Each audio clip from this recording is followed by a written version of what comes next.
जय Shri Krishna. Hello, welcome to our YouTube channel cute love story. दोस्तों, video शुरू करने से पहले वीडियो को लाइक कर दें और चैनल को सब्सक्राइब जरूर कर दें। चैप्टर 21। अमृता वापस बालकनी में आई और चांद को देखकर सोचने लगी, ये जिंदगी कितनी अजीब होती है। चाहे कितना भी कह लो, हमें दूसरे की बातों से और उनके एक्शन से कोई नहीं फर्क नहीं पड़ता, पर कहीं ना कहीं जब हम किसी की बात सुनते तो हमें फ़र्क तो पड़ता है, चाहे वो इंसान बाहरी जी क्यों ना हो, और बात सच होने गारंटी 0% है। आज जो कुछ भी मिसेज खन्ना ने कहा वो कभी सच हो ही नहीं सकता। और रही बात इन बच्चों की, तो इन बच्चों ने मुझे फिर से जीने की एक वजह दी है। चाहे मैं किसी भी मोड़ पर रहूं, मेरी ज़िंदगी की पहली प्रायोरिटी हमेशा अंश और आशी रहेंगे। आई प्रॉमिस, मैं अंश और आशी को हमेशा वो प्यार दूंगी जो मैंने अपनी लाइफ में मिस किया है। फिर गहरी सांस लेकर अपने काम में लग जाती है। सुबह 7:30 बजे अंश का रूम। अंश, आशी चलो get ready for the school, ये बोलते हुए अमृता अंश के कमरे में एंटर करती है। अंश बोला, पार्टनर हम थोड़ी देर में तैयार हो जाएंगे, बस थोड़ा और खेलने दो ना। आशी बोली, हाँ मम हम तैयार हो जाएंगे। अमृता बोली, नो बिल्कुल भी नहीं, चलिए बहुत खेल लिया, चलिए मेरे साथ तैयार हो जाए, फिर मुझे भी तैयार होना है। उसकी बात सुनकर अंश और आशी ने एक साथ अयांश को देखकर एक साथ बोले, पापा प्लीज़ बोलो ना। अयांश उन दोनों की तरफ देखता है, फिर अमृता से बोला, आप खेलने दीजिए उन्हें, कुछ देर में तैयार हो जाएंगे।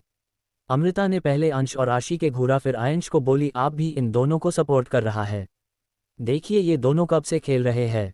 आशी बोली, मम हम तैयार हो जाएंगे। अंश भी बोला, हाँ हम तैयार हो जाएंगे। अयांश बोला, हाँ ये तैयार हो जाएंगे। आशी बोली, हाँ हम तैयार हो जाएंगे। पापा हमें तैयार कर देंगे है ना पापा। अयांश भी बेफिक्री के बोला, हाँ मैं तैयार कर दूंगा। फिर अचानक से बोला, क्या मैं तैयार करूँ? नो। अंश अपना माथा पीट कर कहता है, लो आज तो हम हो लिए तैयार। अमृता तीनों को घूरते हुए बोली, और अच्छा ऐसा है तो ठीक है, आज आप दोनों को तैयार भी आपके पापा करेंगे, और फिर आज आपको स्कूल से ड्रॉप और पिक भी आपके पापा ही करेंगे। मैं जा रही हूँ। ये बोलते हुए वो रूम से बाहर निकलकर किचन में सुहानी भाभी के पास आ गई। सुहानी भाभी बोली, अरे क्या हुआ अमृता, तुम वापस क्यों आ गई? आज बच्चे स्कूल नहीं जा रहे? अमृता बोली, भाभी वो स्कूल जा रहे हैं, बस आज मैं उन्हें तैयार नहीं कर रही हूँ। सुहानी भाभी बोली, तो वो तैयार कैसे होंगे? देखो अमृता, वो दोनों दिखाते हैं कि वो बड़े हो गए हैं, पर वो खुद से तैयार नहीं हो सकते। अमृता बोली, रिलैक्स भाभी, आज उन दोनों को उनके पापा तैयार करेंगे। सुहानी भाभी बोली, क्या आयंश भैया उन दोनों को तैयार करेंगे? पर अमृता वो कैसे? कुछ हुआ है क्या? तुम उन दोनों से नाराज हो क्या? अमृता बोली, नहीं भाभी ऐसा कुछ नहीं है। वो एक्चुअली कल स्कूल में एक बच्चे ने अंश और आशी से उनके पापा के बारे में कहा, उसने कहा कि उनके पापा उनसे प्यार नहीं करते। वैसे तो मैंने उनसे उन बातों को माइंड ना करने को कहा था, पर वो बच्चे हैं, अगर उनके मन में कोई बात एक बार बैठ गई तो निकालना मुश्किल हो जाएगा। सुहानी भाभी बोली, अच्छा ये तो ठीक है, लेकिन अयांश भैया की हेल्प तो कर दो बच्चों को तैयार करने में। अंश को तो फिर भी तैयार कर देंगे, पर आशी का पता नहीं। अमृता बोली, ठीक है भाभी मैं जाऊंगी, पर थोड़ी देर बाद, अभी तो उन तीनों को थोड़ा क्वालिटी टाइम स्पेंड करने दो। आधे घंटे बाद अंश का रूम। अब अंश और आशी दोनों ही अंश के रूम में थे। पूरा कमरा बिखरा पड़ा था। कमरे में बेड पर कितने बिखरी हुई थी। टेबल पर स्टेशनरी मटेरियल्स बिखरी हुई थी। चादर बेड से नीचे लटक रहा था। तकिए बेड की जगह नीचे पड़े थे। अंश और आशी के नाइट क्लोथ्स जमीन पर पड़े हुए थे। आज अमृता की जगह अयांश बच्चों को स्कूल के लिए रेडी कर रहा था। अंश अभी स्कूल ड्रेस का white shirt, navy blue pant, school belt पहने, बिखरे बालों के साथ और हाथ में टाई पकड़े अपने सामने अपनी बहन आशी और अपने पापा अयांश को देख रहा था। सामने अयांश अपने एक हाथ में कंघी और दूसरे में तेल की शीशी लिए बेचारे एक्सप्रेशंस के साथ आशी को देख रहा था। आशी अभी स्कूल ड्रेस की white shirt, navy blue dungaree skirt, एक बेल्ट पहने गीले, बिखरे और उलझे बालों के साथ उसके हाथ में 2 पॉनिटल्स लिए अयांश को उसकी पोनी जल्दी बनाने को कह रही थी। आशी बोली, पापा चलो मेरी पोनी जल्दी बनाओ। अंश बोला, पापा मेरी टाई बांध दो। आशी फिर से बोली, नहीं पहले मेरी पोनी बना दो, फिर शूज और सॉक्स निकाल देना। अंश बोला, पापा मेरी टाई प्लीज। आप 15 मिनट से कॉम लेकर खड़े हैं। आयंश बेचारगी से बोला, सो सॉरी लेकिन मुझे चोटी बनाते ही नहीं आता। अंश और आशी ने सिर पीट लिया। अंश बोला, आशी पापा ये सब आप दोनों को गलती है। अयांश और आशी एक साथ बोले, हमारी गलती? वो कैसे? अंश अपने कमर पर हाथ रख कर बोला, हाँ आप दोनों की ही गलती है। किसने बोला था पार्टनर को चैलेंज करने को? अब देखो वो चली गई, अब हमें रेडी कौन करेगा? आशी बोली, भैया अब क्या करे, मेरी पोनी कौन बनाएगा? आयंश उन दोनों को देखता फिर अपने हाथ में पकड़ी हुई कंघी को देखकर बोला, अरे तुम दोनों टेंशन क्यों ले रहे हो, मैं करता हूँ तुम दोनों को रेडी। आशी बोली, हाँ पापा आप ट्राई करो, मेरी छोटी बन जाएगी। क्योंकि बनानी तो आपको ही पड़ेगी, क्योंकि मम तो गुस्सा हो गई। आयंश ने कंघी ली और आशी के बालों में घुसा दी। लेकिन तभी आशी की चीख निकल गई। आशी की चीख सुनकर आयंश बोला, सॉरी बच्चा, एक काम करो, आप पहले अपना बैग पैक करते हैं और शूज और सॉक्स पहन लो, फिर मैं चोटी बनाता हूँ। ये बोलकर उसने पूरे कमरे में नज़र डाली और उठकर दोनों को बैग में बुक्स उनके टाइम टेबल के हिसाब से अरेंज करने लगा। वही अंश और आशी पूरे रूम में अपने शूज और सॉक्स ढूंढने लगे। वही कुछ देर में आयंश ने बैग में बुक और स्टेशनरी अरेंज कर ली। फिर अंश और आशी की तरफ देखा जो पूरे रूम में अपने सॉक्स और शूज ढूंढ रहे थे। आयंश भी जाकर दोनों की हेल्प करने लगा। हालांकि कुछ देर बाद उन तीनों ने पूरे रूम को कबाड़खान बना दिया। फिर परेशान होकर अंश और आशी चिल्लाना शुरू कर देते हैं, अंश पार्टनर, आशी मम। फिर तीनों अपने सर पर हाथ रखकर बेड पर ही बैठ गए जहां पहले ही काफ़ी सारी चीज़ें पड़ी थी। चैप्टर 22, युग को बच्चों की धमकी। उनका शोर सुनकर अमृता कमरे में आई। वो पूरी तरह से ऑफिस के लिए तैयार हो गई थी। आज एक हल्की सिल्क की लाइट ग्रीन कलर की साड़ी, फुल स्लीव ब्लाउज, हाथ में वॉच, माथे पर छोटी सी काली बिंदी, एक हाथ में घड़ी और दूसरे में ब्रेसलेट। कमरे की हालत देख उसने सिर पीट लिया और फिर अपना साड़ी का पल्ला कमर पर ताकते हुए वो उन तीनों के पास आकर सामान समेटने लगी और बोली, क्या हुआ, अभी तक रेडी क्यों नहीं हुए, स्कूल के लिए लेट होना है क्या? आशी उसकी तरफ देखकर बेचारी वाले एक्सप्रेशन अपने फेस पर लाते हुए बोली, मम चोटी बना दो। अमृता उसे तिरछी नज़रों से देखते हुए बोली, क्यों, आपके पापा ने नहीं बनाई? आशी रोनी शक्ल बनाकर बोली, मम चोटी बना दो ना, पापा को तो कुछ नहीं आता। उसकी बात सुनकर अयांश का मुंह बन गया। वही अमृता को उसकी रोनी शक्ल देखकर हंसी आ गई और वो उसके पास आते हुए बोली, ठीक है बनाती हूँ। वो आशी के पास आई तो अयाश ने बिना कुछ बोले उसे तेल की शीशी और कंघी पकड़ा दी। अमृता आशी की चोटी बनाने लगी। वही अंश और आयांश उन्हें देख रहे थे। अमृता उन्हें देखकर बोली, शूज रैक में रखे हैं और सॉक्स कबर्ड के लास्ट ड्रोज में है। उसकी बात सुनकर अयांश जाकर शूज और सॉक्स लेकर आ गया। कुछ देर में आशी की भी चोटी अमृता ने बना दी तो अंश अपनी टाई उसकी तरफ बढ़ाकर बोला, पार्टनर मेरी टाई प्लीज। अमृता ने उसकी टाई बना दी। फिर आशी और अंश का एक एक हाथ पकड़कर उनके माथे पर किस करते हुए बोली, जाओ और अच्छे से पढ़ाई करना, किसी को फालतू की बातें सुनने को जरूरत नहीं है, और अब पापा के साथ जाओ, वो आपको स्कूल छोड़ देंगे। अंश और आशी एक साथ बोले, औक। आशी बोली, मम आप नाराज हो, आप नहीं आओगी आज? अमृता बोली, नहीं बच्चे, मैं नाराज नहीं हूँ, बस आज आपके पापा आपको ड्रॉप कर देंगे और पिक भी, क्योंकि आज मम्मा को एक ज़रूरी काम है तो वो आपको लेने नहीं आ पाएगी। फिर चारों एक साथ नीचे आ गए। नीचे सब एक साथ थे। जब सब ने चारों को एक साथ देखा तो सब मुस्कुरा दिए। गायत्री जी उनकी नज़र उतारते हुए बोली, किसी की नज़र ना लगे मेरे बच्चों को। अमृता ने अंश, आशी और अयांश को उनके टिफ़िन्स दिए और फिर उन सबको बाय बोलकर अंश का रूम सही करने चली गई। अंश का रूम सही करने के बाद वो अपनी कार को अपने ऑफिस की जगह दूसरे रूट पर मोड़ लेती है। वही अयांश अंश और आशी को अपनी कार से स्कूल ड्रॉप करता है। वो जानता था कि अमृता ने ऐसा जानबूझकर किया है ताकि अंश और आशी के मन में उसे लेकर कोई नेगेटिव बात ना आए और बाकी बच्चों ये किसी और को उन्हें कुछ बोलने का मौका के न मिले। इसीलिए अयंश अंश और आशी को अंदर उनकी क्लासेज तक छोड़ता है, फिर प्रिंसिपल के ऑफिस में जाता है, कुछ बात करता है और अपने ऑफिस को तरफ निकल जाता है। सिंघानिया इंडस्ट्रीज। अयांश जब अपने केबिन में एंटर करता है वो सामने देखता है उसके केबिन में एक लड़का हाथ में एक फाइल पकड़े हेड चेयर के सामने वाली चेयर पर बैठा था। उसे देख अयांश स्माइल करते हुए बोला, और तो आपको टाइम मिल ही गया मुझसे मिलने का। ये बोलकर वो हेड चेयर पर उस लड़के के सामने बैठ गया। वो लड़का विशाल था, अयन का बड़ा भाई। वो उसे देखकर बोला, हाँ मिल गया टाइम। यार मुझे तुझसे टिप चाहिए। आयंश ने पूछा, क्यों, क्या हुआ? विशाल बोला, और यार कल मैं और तेरी भाभी बाहर जाने वाले थे लेकिन शाम को ही मुझे फर्म से एक इम्पोर्टेंट कॉल आ गया और मुझे जाना पड़ा। अयांश ने पूछा, फिर क्या हुआ? विशाल भैया बोले, फिर क्या होना था, तेरी भाभी और मेरा प्रोग्राम कैंसिल हुआ, वो गुस्सा हो गई।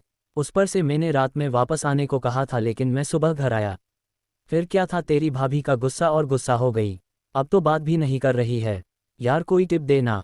आयंश बोला, मैं क्या टिप दूँ, अब नाराज आपने किया है तो मनाना भी तो आपको ही पड़ेगा। विशाल भैया बोले, अरे ऐसा मत कर, तेरी भाभी अगर गुस्सा हुई ना तो शाम को खाना भी नहीं मिलेगा। अयांश एक गहरी सांस लेते हुए बोला, ठीक है सोचता हूँ कुछ। फिर एक फाइल विशाल भैया को देकर कहता है, वैसे भैया ये मेरा नेक्स्ट प्रोजेक्ट है, मैं सोच रहा हूँ कि इस प्रोजेक्ट में पार्टनरशिप कर लूँ, आपको क्या लगता है? विशाल भैया ने पूरी फाइल पढ़ने के बाद पूछा, वैसे अयांश ये एस ग्रुप्स तो एक मल्टीनेशनल ऑटोमोबाइल कंपनी है न, तो ये हॉस्पिटल और आश्रम का क्या लॉजिक है? अयांश बोला, हम ये कंपनी हर साल एक छोटे शहर या गांव में हॉस्पिटल खुलवाती है और आश्रम किसी ज़्यादा पॉपुलेशन वाली जगह पर, लेकिन एक बात कॉमन है, इस प्रोजेक्ट के लॉन्च की डेट। विशाल भैया बोले, हम डील तो प्रॉफिटेबल है। As groups. अमृता, उसके सामने युग और उसका असिस्टेंट क्रिश बैठे थे। अभी अमृता उन्हें एक कार के मॉडल के बारे एक्सप्लेन कर रही थी जो उसने कल रात वम्प्लेट किया था। सब कुछ बता देने के बाद वो उन्हें देखते हुए बोली, इस एवरीथिंग क्लियर? क्रिश बोला, यस बॉस, वैसे मैम ये कार का मॉडल तो कमाल का है, अब तक की सारी कार्स में सबसे बेस्ट। मैं तो सोच भी नहीं सकता जब ये पूरी बनकर मार्केट में लॉन्च होगी तो मार्केट में कितना धूम मचाएगी। युग भी उसकी बात में हामी भरते हुए बोला, एकदम सही क्रिश, ये कार का मॉडल मार्केट में तहलका मचा देगा। अमृता दोनों को टोकते हुए बोली, क्रिश मैंने जो काम बोला था वो हो गया? क्रिश बोला, यस मैम हो गया है। खन्ना कॉरपोरेशन से हमने एएस ग्रुप्स की इन्वेस्टमेंट बंद कर दी है और उनके इनलीगल कामों की रिपोर्ट भी आ जाएगी। उन्हें पब्लिश करना है या नहीं ये बार दीजिए। अमृता बोली, नहीं अभी पब्लिश नहीं करना है, इन्हें अभी एज अ रीजन रख लो ताकि इन्वेस्टमेंट वापस लेने के लिए बताया जा सके। क्रिश बोला, यस मैम। युग ने पूछा, वैसे तुम ये क्यों कर रही हो? तुम्हें तो पहले से ही पता कि अपने पापा को टेक ओवर करने के बाद से ही मिस्टर खन्ना क्या क्या कर रहे हैं, फिर सडनली ये एक्शन क्यों? अमृता बोली, ये तो तभी कर देना था भाई जब उन्होंने अपने ही माता पिता को घर से निकल दिया। लेकिन कोई बात नहीं, देर से ही सही पर उनके लिए की सजा तो वो जरूर भुगतेंगे। आखिर उन्हें बहुत शौक है ना दूसरे के संस्कार जज करने का और दूसरों के पर्सनल मैटर में घुसने का। युग बोला, हुआ क्या है? क्या उन लोगों ने तुम्हें या फिर तुमसे जुड़े किसी को ऑफेंड किया है? एक मिनट कही उन्होंने अंश और आशी के कुछ कहा? अमृता उसे देखते हुए बस इतना ही बोली, हम। युग बोला, उन दोनों को कोई क्या ही बोल सकता है? उसकी ये बात सुनकर क्रिश बोला, सर आप ऐसा क्यों बोल रहे हैं? युग बोला, अरे क्योंकि वो कोई मामूली बच्चे नहीं है। पता है तुम्हें, वो दोनों जब अमृता के साथ ऑफिस आए थे मैं उनसे मिला। मैंने अमृता से ज़रा सा मजाक करके परेशान क्या किया को उन दोनों ने मुझे पहले तो ऊपर से नीचे तक घूरा, फिर बड़ी ही खतरनाक तरीके से कहा था कि अगर मैंने कभी अमृता को परेशान किया तो वो अपने पापा से बोलकर उनका अमृता के आसपास आना भी बंद करा देंगे और फिर वो कभी अमृता को देख भी नहीं पाएगा। इतना ही नहीं, उन्होंने तो ये धमकी भी दी कि अगर मैंने या किसी ने भी अमृता को परेशान किया वो दोनों सबसे पहले मुझे ही पनिश करेंगे। अब तुम ही बताओ, ऐसे खतरनाक बच्चों को कोई क्या ही बोल सकता है? उसकी बात सुनकर क्रिश हंसने लगा, ये सोचकर कि कैसे दो छोटे छोटे बच्चे युग को धमकाकर चले गए। वहीं उन दोनों को घूरते हुए अमृता बोली, खबरदार जो मैं बच्चों के बारे में कुछ बोला या इन पर हंसे।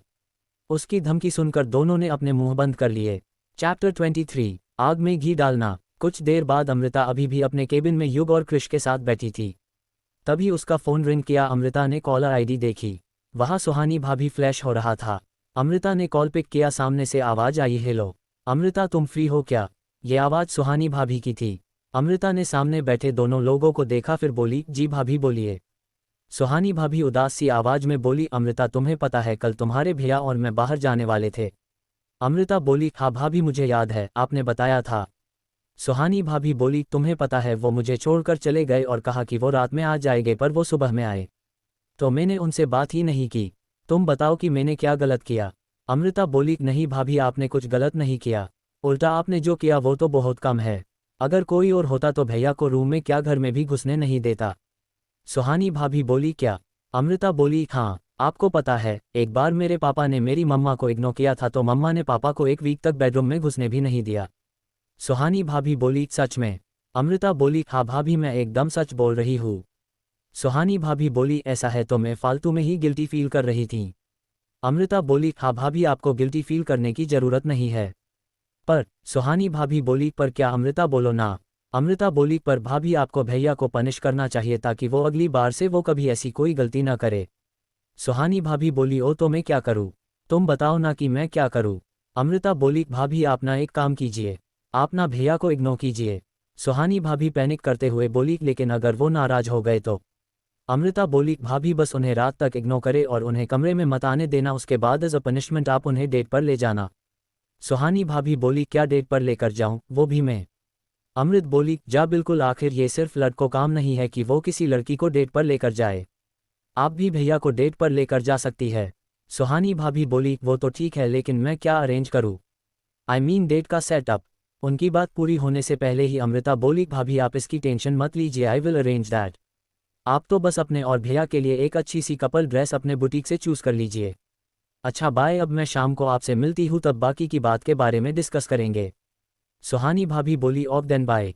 दोनों कॉल एंड करते हैं कि अमृता के सामने बैठा युग बोला, ये तुम क्या कर रही थी? अमृता अनजान बनते हुए बोली, क्या मैं क्या कर रही थी? मैंने तो कुछ नहीं किया। युग बोला, तुम कुछ नहीं कर रही थी या आग में घी डाल रही थी? बेचारे विशाल, पता नहीं तुम्हारा ये अतरंगी आइडिया उन्हें कहाँ तक लेकर जाएगा। अमृता बोली, भाई मैंने कहा कुछ किया है? मैंने तो बस दोनों को डेट पर भेजने का एक सेटअप रेडी किया है। और ऐसे भी कहते हैं ना कि लड़ाई में भी प्यार होता है, तो मैं तो बस टेस्ट कर रही थी। ये बोल वो मासूम बन गई और फिर जल्दी से क्रिश और युग को काम के लिए उसके केबिन से बाहर कर दिया। शाम 4 बजे सिंघानिया इंडस्ट्रीज। आयंश आज ऑफिस से जल्दी निकलकर बच्चों को पिक करके घर ले आया। घर आते ही दोनों बच्चे अमृता का नाम लेते हुए चिल्लाने लगे, आशी मम भूख लगी है, अंश पार्टनर कुछ खाने को दे दो। इतने में वहां साहिल आ गया और बोला, तुम दोनों चिल्ला क्यों रहे हो, भाभी घर पर नहीं है। अंश और आशी ये सुनकर थोड़ा उदास हो गए और अपने रूम में चेंज करने चले गए। वही अयांश साहिल को देखते हुए बोला, अरे साहिल तुम आ गए, कैसा रहा तुम्हारा ट्रिप। साहिल बोला, हाँ भाई मैं दिन में ही आ गया था और मेरा ट्रिप बहुत अच्छा था। इतने में विशाल भैया आ गए और आते हुए बोले, सुहानी कहाँ हो, देखो मैं क्या लाया हूँ। साहिल बोला, सुहानी भाभी तो आज अपने बुटीक गई है। विशाल भैया बोले, ओ। आयंश बोला, वैसे साहिल तुम विशाल भैया को सुहानी भाभी को मानने में हेल्प कर सकते हो। साहिल कुछ जानने के अंदाज में बोला, क्या हुआ भैया, आप दोनों का झगड़ा हुआ है क्या। विशाल भैया उसे पूरी बात बता देते हैं, जिसके बाद साहिल बोला, भैया अब तो एक ही सल्यूशन है, आप उनसे माफ़ी मांग लो, वरना अब भाभी आपको कमरे में भी घुसने नहीं देगी। विशाल भैया ने हामी भरी और तीनों भाई कुछ प्लानिंग करने लगे। शाम 6 बजे सुहानी भाभी अभी अभी घर आई थी। घर आते ही सामने अयांश, विशाल भैया, साहिल, हर्षवर्धन जी और गायत्री जी सारे डाइनिंग टेबल पर बच्चों के साथ बैठकर स्नैक्स एंजॉय कर रहे थे। सुहानी भाभी को आता देखकर विशाल भैया सीधा उनके पास गए और उनसे बोले, अरे आई तुम चलो चलकर स्नैक्स खा लो। पर ये क्या, सुहानी भाभी उन्हें पूरी तरह से इग्नोर करती हुई अपने कमरे की तरफ चली गई और विशाल भैया का मुंह उतर गया। सुबह से सुहानी भाभी उन्हें फुल्ली इग्नोर कर रही थी, यहाँ तक कि उनका कॉल भी रिसीव नहीं कर रही थी। वही डाइनिंग टेबल विशाल भैया का उतरा मुंह देखकर सब हंसने लगे। हर्षवर्धन जी बोले, लगता है ज़्यादा ही गुस्सा है, आज तो तुम्हें बहुत मेहनत करनी पड़ेगी बहू को मनाने में। गायत्री जी भी बोली, हाँ विशाल कमर कस लो, अपनी बीवी जब नाराज होती है तो उनका सारा गुस्सा अपने पतियों पर हो निकलता है। उनकी बात सुनकर बाकी सब एक बार फिर हंसने लगे। वही विशाल भैया अपनी आगे की हालत सोचने लगे। कुछ देर में बाहर एक कार के रुकने की आवाज़ आई। कार की आवाज़ सुनकर अंश और आशी भागते हुए दरवाजे की तरफ गए और दरवाजे से आती हुई अमृता के पैरों में लिपट गए। अमृत भी दोनों को नीचे बैठकर गले से लगा लेती है। आशी बोली, मम आशी ने आपको मिस किया। अमृता उसका सर चूमते हुए बोली, मम ने भी अपनी आशी को बहुत मिस किया। फिर अमृता ने अंश का माथे पर किस करते हुए पूछा, कैसा रहा आप दोनों का दिन, किसी ने परेशान तो नहीं किया। अभी वो कुछ और कहती कि अंश बोला, पार्टनर आपके हाथ में चोट कैसे लगी। अमृता अपने हाथ की चोट को देखकर बोली, कुछ नहीं, बस ऐसे ही गलती से ग्लास टूट गया और हाथ में चुभ गया। पीछे से युग आते हुए बोला, हाँ तुम्हारी मम का गुस्सा बेचारे ग्लास को झेलना पड़ा। उसकी बात सुनकर अंश, आशी और अमृता तीनों ने उसे घूर कर देखा। तभी पीछे से साहिल, अयांश, विशाल भैया, हर्षवर्धन जी, गायत्री जी और सुहानी भाभी भी आ गए। गायत्री जी ने युग को देखकर पूछा, अरे तुम कौन जो बेटा। युग आगे आकर उनके पैर छूते हुए बोला, जी मैं युग, अमृता का बिजनेस पार्टनर। उसके हाथ में चोट लग गई तो मैंने उसे ड्रॉप करने आ गया, अब मैं चलता हूँ। गायत्री जी बोली, अरे बैठा, रुक जाओ, अभी ही तो आए हो, आज रुक जाओ। फिर अमृता की तरफ देखते हुए बोली, अमृता तुम बोला ना। अमृता बोली, भाई रुक जाए ना। युग बोला, ठीक है रुक जाता हूँ।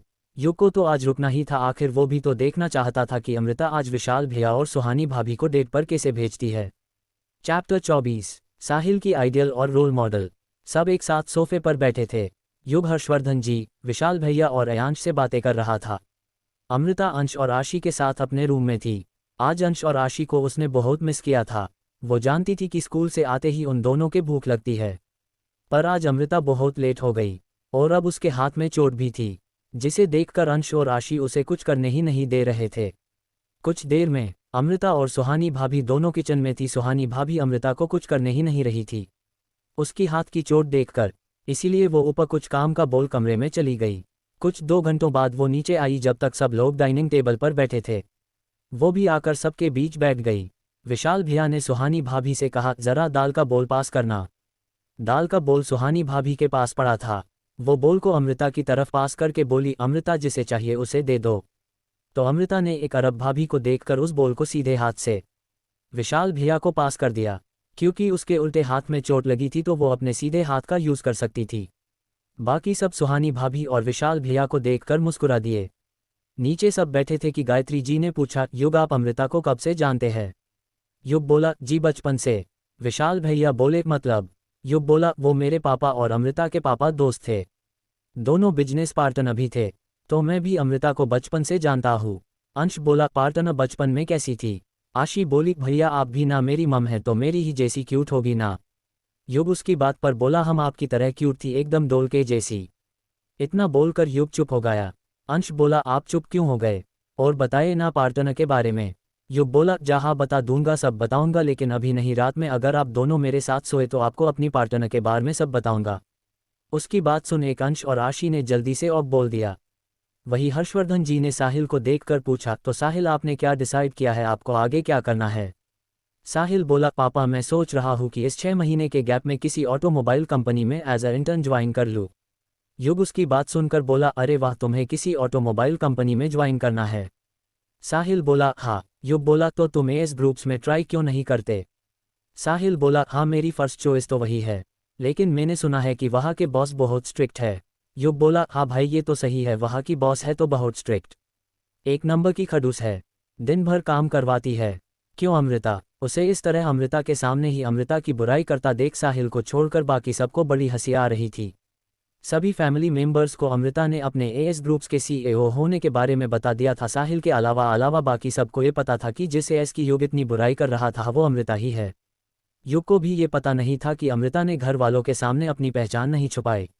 उसे लगा कि अमृता ने किसी को कुछ नहीं बताया होगा, इसीलिए वो आराम से अमृता के सामने ही सब बोल रहा था। अमृता कुछ बोलती कि साहिल बोला, आप एएस के बारे में कुछ मत कहिए। पता है वो इतने हार्डवर्किंग है, इसीलिए 6 साल पहले उन्होंने इस डूबती हुई कंपनी को बचा लिया था। आपको पता है वो मेरी और हमारे कॉलेज के आधे से ज़्यादा स्टूडेंट्स की रोल मॉडल और आइडियल है। मुझे तो बस उनसे एक बार मिलना है और उनसे उनका वर्किंग एक्सपीरियंस पूछना है, उनसे बहुत कुछ सीखना है। युग साहिल को थोड़ा भड़काते हुए बोले, साहिल ये सब तो सही है, लेकिन सुना है कि वो बहुत ही निर्दयी और क्रूएल है, ऑफिस में आते ही उसके आधे से ज़्यादा एम्प्लॉयज़ को ऑफिस से निकल दिया था। वो आगे भी कुछ बोलने वाला था कि उससे पहले ही अमृत बोली, भाई आपको नहीं लगता कि आप अपनी ही बॉस के सामने उसकी काफ़ी बुराई कर चुके हैं? और आप भूल रहे हैं कि जिस एएस की आप इतनी बुराई कर रहे हैं वो आपके सामने बैठी है। इतना बोलकर वो उसे घूरने लगती है। बाकी सभी घर वाले अमृता की बात सुनकर उसे ही देखने लगते हैं। वही साहिल थोड़ा एक्साइटेड होकर कहता है, ओ माय गॉड, मतलब आप ही एएस हो? अमृता बोली, हम। इसी तरह को बातों के साथ दिन खत्म हुआ। दिन खत्म होने के बाद अमृता बच्चों को कर युग के साथ उनके कमरे में गई। वही सुहानी भाभी अपने रूम में विशाल भैया के आने से पहले ही जाकर अंदर से लॉक कर लिया। विशाल भैया रूम में जाने के लिए दूर नोक करने लगे, पर भाभी ने न कोई जवाब दिया और न ही दरवाज़ा खोला। वो परेशान होकर सीधे वहां से अयांश के रूम में आ गए। वहां अमृता और अयांश के साथ साहिल भी था, जो अमृता से बात करने आ गया था। विशाल भ को देख साहिल तुरंत मजे लिए हुए बोला, क्या हुआ भ, भाभी ने अंदर नहीं आने दिया? इतना बोलकर वो अपनी हंसी छुपाने लगा। उसकी बात सुनकर विशाल भैया बोले, हाँ हंस बेटा हंस ले, तेरा भी नंबर आएगा, तब देखता हूँ तुझे। इतना बोल वो उसकी तरफ बढ़े कि साहिल अयांश और अमृता को गुड नाइट विश करते हुए भाग गया। उसके जाने के बाद अमृता ने पूछा, क्या हुआ भैया, सुहानी भाभी अब भी नाराज है? विशाल भैया अमृता को देखकर बोले, हाँ सुबह से मनाने की कोशिश कर रहा हूँ पर वो है कि मान ही नहीं रही, और अब तो दरवाज़ा भी नहीं खोल रही है। अमृता बोली, डोंट वरी भैया, सुहानी भाभी बस थोड़ा सा नाराज है, जब उनकी नाराज़गी कम हो और आपको मौका मिले तो बैठकर थोड़ी देर दोनों बात कर लीजिएगा। वैसे आपको क्या लगता है भाभी आपसे नाराज़ क्यों है? विशाल भाई बोले, क्योंकि मैंने उसे कल बाहर लेकर जाने का प्रॉमिस किया था और मैं लेकर नहीं गया। अमृता बोली, यही तो आप गलत है भैया। अच्छा आप मुझे बताइए कि आपने भाभी के साथ लास्ट टाइम बैठकर आप दोनों ने अपने बारे में बात कब की थी? विशाल भैया सोचने लगे तो अमृता फिर से बोली, याद नहीं आ रहा। अच्छा कोई बात नहीं, ये बताए आखिरी बार आपने उन्हें कॉम्प्लीमेंट कब दिया था? क्या हुआ याद नहीं आ रहा? बात है भैया, एक लड़की की दुनिया ना बहुत छोटी होती है। फैमिली, बच्चे, पति, इन्हीं सब में वो अपनी पूरी दुनिया बना लेती है।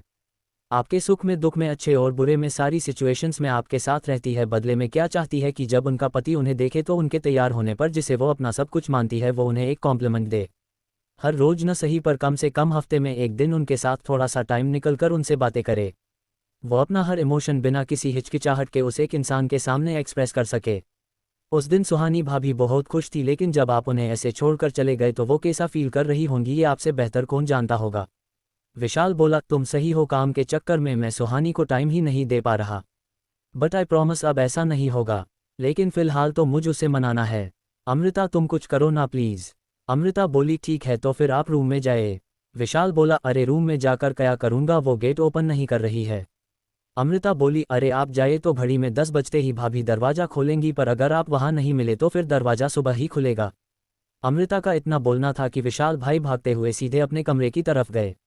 वहीं उनके जाते ही अयांश ने अमृता पूछा, आपको कैसे पता कि सुहानी भाभी 10 बजे ही दरवाज़ा खोलेंगी?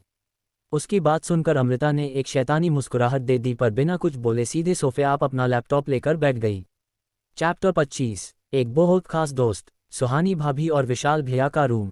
विशाल भैया आधे घंटे से रूम के बाहर खड़े होकर गेट ओपन होने का वेट कर रहे थे और बार बार अपनी वॉच में टाइम चेक कर रहे। और कैसा कि अमृता ने कहा था, ठीक 10 बजे सुहानी भाभी ने रूम का गेट ओपन कर दिया। गेट खुलता देख विशाल भैया सीधा जाकर सुहानी भाभी के गले लग गए और धीरे से उनके कान में बोले, I am really really sorry. Suhani भाभी कुछ कहती कि उन्होंने उन्हें चुप करा दिया और कुछ देर इसी तरह गेट पर खड़े रहने के बाद दोनों रूम के अंदर आ गए। रूम बहुत सिंपल सा था। दीवार पर कई सारी फोटोज लगी थी, जिनमें कुछ फोटोज विशाल भैया, सुहानी भाभी और 2 बच्चों के साथ थी, तो कुछ फोटोज पूरी फैमिली के साथ, और कुछ फोटोज उन दोनों के थे। वो दोनों अभी एक दूसरे से कोई बात करते या कोई कुछ कहता, इतने में अलार्म की रिंग बजने लगी। एक दूसरे को हैरानी से देखते हुए दोनों आगे बढ़ गए। विशाल भैया ने टेबल के ऊपर रखे हुए अलार्म क्लॉक का अलार्म ऑफ किया और फिर सुहानी भाभी को देखते हुए पूछा, इस टाइम पर अलार्म किसने लगाया? सुहानी भाभी ने कंधे उचकाकर कहा, पता नहीं। विशाल भैया ने कहा, मैंने नहीं लगाया, तुमने भी नहीं लगाया तो लगाया कि? अभी वो सोच ही रहे थे कि उनकी नज़र अलार्म क्लॉक के नीचे रखे नोट पर गई। उन्होंने नोट उठाया। उनके हाथ में नोट देखकर सुहानी भाभी भी उनके पास आ। विशाल भैया ने नोट पढ़ना शुरू किया। नोट के सबसे टॉप पर लिखा था, हैप्पी पैच अप भैया भाभी, आई नो कि आप दोनों की नाराज़गी अब तक दूर हो चुकी होगी, सो एक छोटा सा सरप्राइज़ मेरी तरफ से। वेल प्लान तो एक अच्छी सी डेट का था, पर अभी पॉसिबल नहीं हो पाया, लेकिन बालकनी में मेरा सरप्राइज़ आप दोनों का वेट कर रहा, तो जाए और एंजॉय कीजिए। ये पढ़कर विशाल भैया ने कन्फ्यूज़न में सुहानी भाभी की तरफ देखा और पूछा, ये नोट किसने लिखा?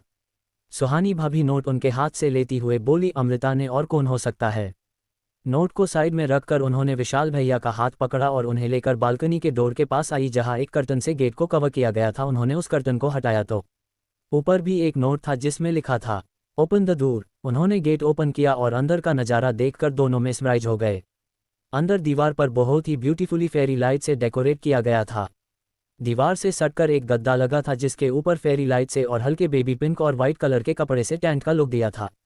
गद्दे के ठीक सामने बालकनी की रेलिंग के ऊपर कुछ पौधों की बेल लटक रही थी। सब बहुत ब्यूटीफुल लग रहा था।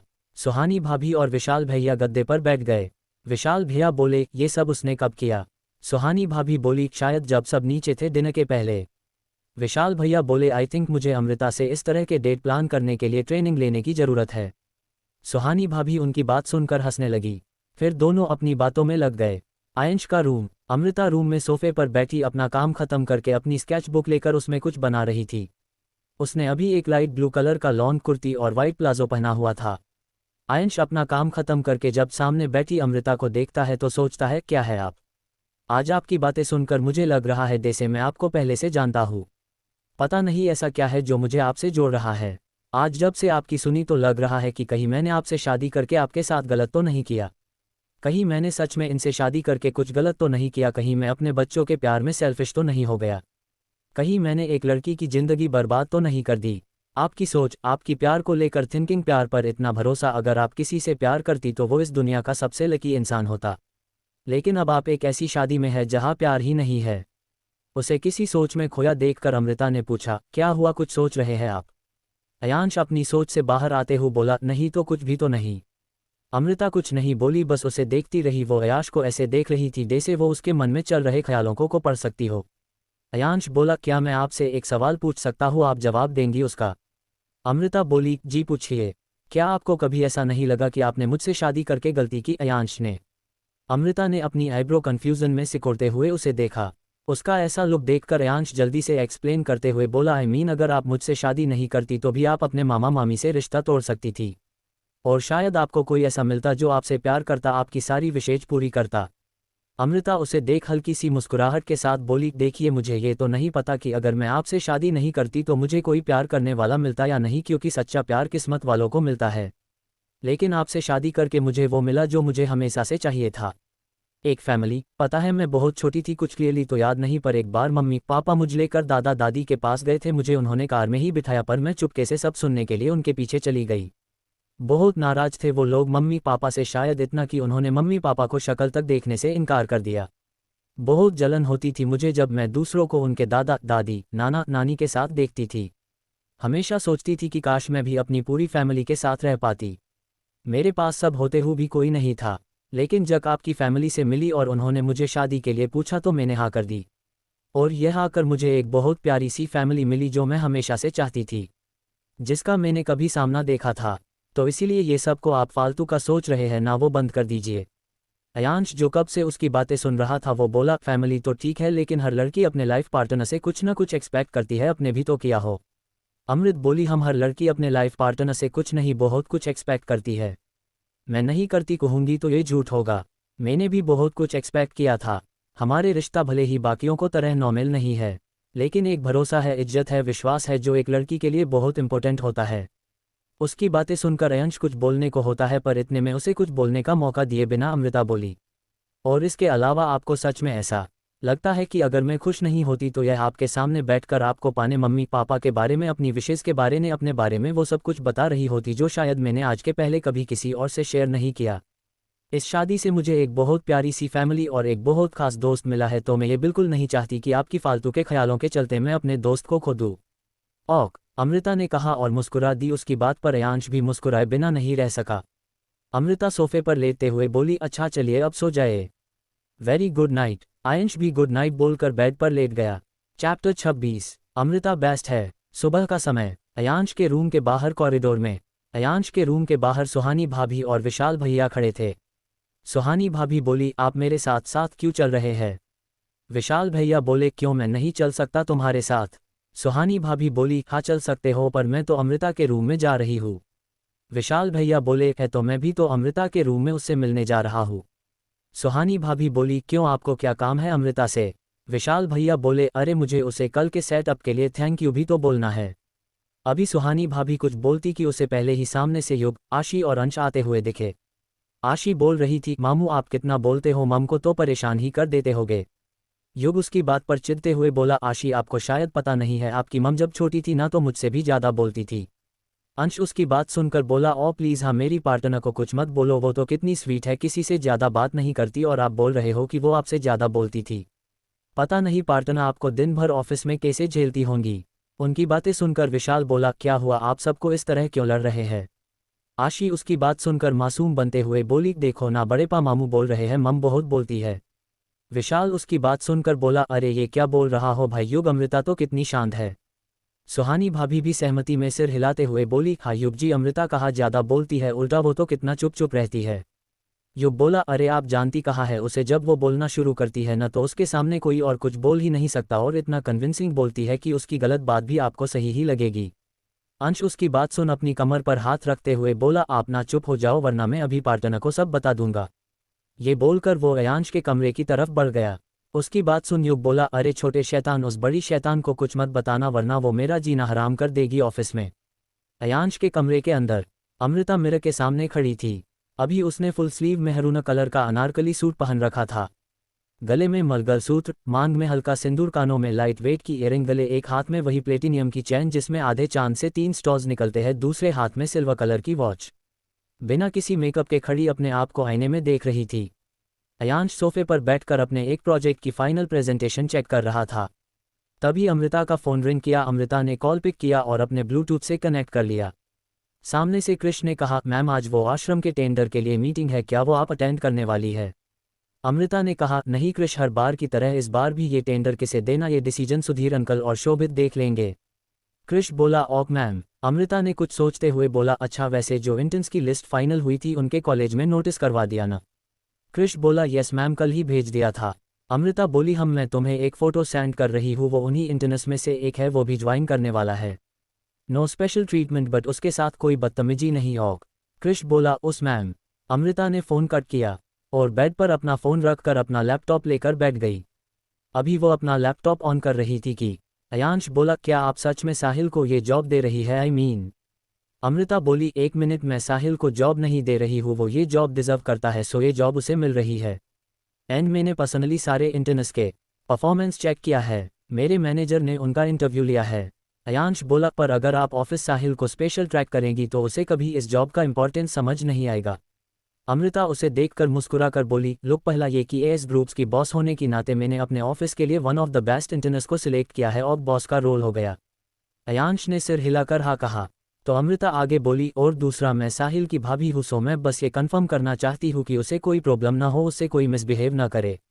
बट इसका मतलब ये नहीं कि साहिल को कुछ करना नहीं पड़ेगा, साहिल को वो सब कुछ करना पड़ेगा जो बाकी के इंटर्न्स करते हैं। अयनश बोला, और आपको जैसा सही लगे। इतना बोल वो अपना लैपटॉप बंद करता है और अपना टॉवल और कपड़े लेकर वॉशरूम में चला जाता है। अभी अमृता कुछ काम करने के लिए फिर एक बार लैपटॉप पर उंगलियां चलती है कि उतने में कि उसके रूम का डोर खुला कि एकदम कई सारे लोगों ने रूम में एक साथ एंटर किया। अमृता ने डोर की तरफ देखा तो वहां सबसे आगे अंश और आशी थे, उनके पीछे युग, फिर आखिर में विशाल भैया और सुहानी भाभी।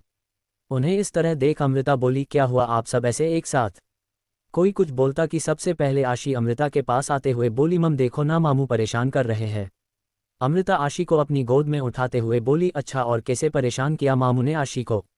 अंश बोला, पार्टनर ये पूरे टाइम आपके बारे में कुछ ना कुछ बोलते ही रहते हैं, कह रहे थे कि आप बहुत बोलती हो, जब आप छोटी थी तो आप बहुत नॉटी थे, आपने एक बार इनकी मूछें बना दी थी। अमृता ने आशी को बिस्तर पर बिठाया और अंश को भी उठाकर उसके पास बिठा दिया और उसके बालों में हाथ फेरते हुए बोली, अच्छा तो ये बोला इन्होंने आपसे? फिर वो युग की तरफ देखकर बोली, अच्छा भाई तो आप ये पट्टी पढ़ा रहे थे इन्हें?